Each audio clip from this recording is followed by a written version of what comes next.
Hello, everyone. I welcome you all to another insightful episode of our program. It's a matter of principle on EduTV, where we bridge the world of schools and universities alike.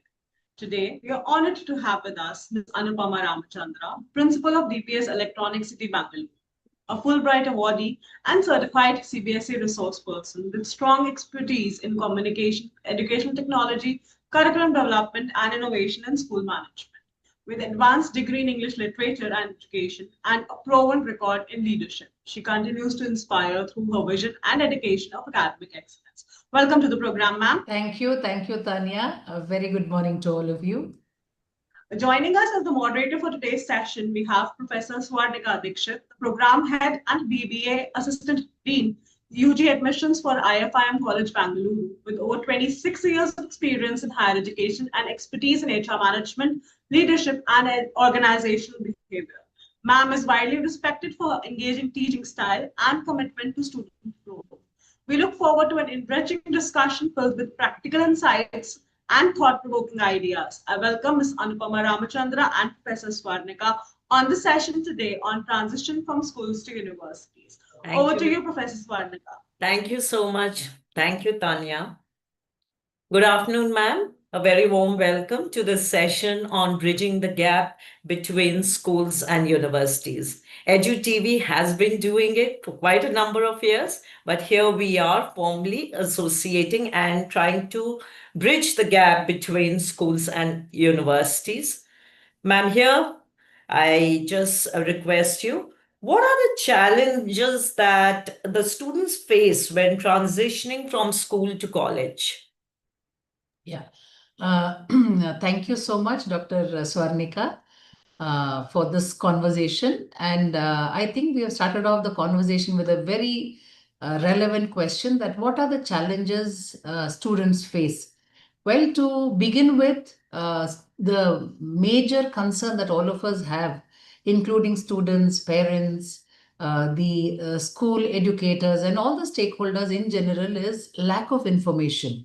When the children are at almost, let us say, in grade 11, there are many students who will respond when we ask them, what would you like to do after your 12th grade? They are still uncertain and they will say, we don't know. Because everybody knows about IIT and NEET and engineering and medicine and maybe a few other popular courses like law and, things like that. But there are many students who are interested, let's say, in pure sciences, in economics. Somebody is interested in political science. They really don't know which are the universities that offer these courses for them for their undergraduate courses. And they don't know what is the future of these subjects. So I would say the biggest challenge is lack of information because they do not get information from authentic sources. Although in schools we do organize career fairs and everything, but still there are a lot of parents and students who are still, I think, ignorant about the kind of courses that are available and where is it available. For example, IFIM is right there in Electronic City. But I don't know how many of my students know which are the courses being offered there. Yes. So, and they would be aspiring to go to pursue a course maybe in Delhi or some other place. So, ma'am, yes, sorry to interrupt. So, can you suggest what kind of school-university partnership will help the students with the seamless transition? Yeah, I know whenever universities are approaching schools, there is always they would want students of a particular school to go to their universities as students. But I feel that we should associate ourselves as knowledge partners. Like how you're asking me that, what do you think we can do for you? I really think that more and more universities should get in touch with schools and provide information that in our university, these are the courses that are being offered. When is the deadline for an application? What is the fee structure like? And if they want to apply and stand a chance to get accepted, what is it that they have to build on? Is there a portfolio that you're looking for? So I really think that these kind of conversations between universities and schools are going to help the students, because this knowledge that we and my team members get, this can be disseminated to the students.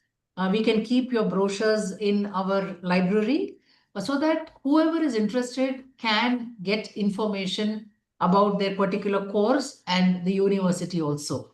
Ma'am, what's your take on this? If suppose we say that we can involve school teachers in shaping the bridge programs that meet the student needs, can we also involve the teachers, the school teachers, who can be an interface between the university and the school? They would be able to interact with the students better.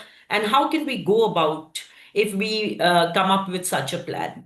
I think you have hit the nail on the head, Dr. Swarnika, because teachers would be the best people who can share information with the students more frequently, because when we have career fairs or we invite parents, then it's only a one-time engagement. But if teachers are provided or equipped with all this information, they can in turn talk to their students, on a daily Yes. basis, weekly basis.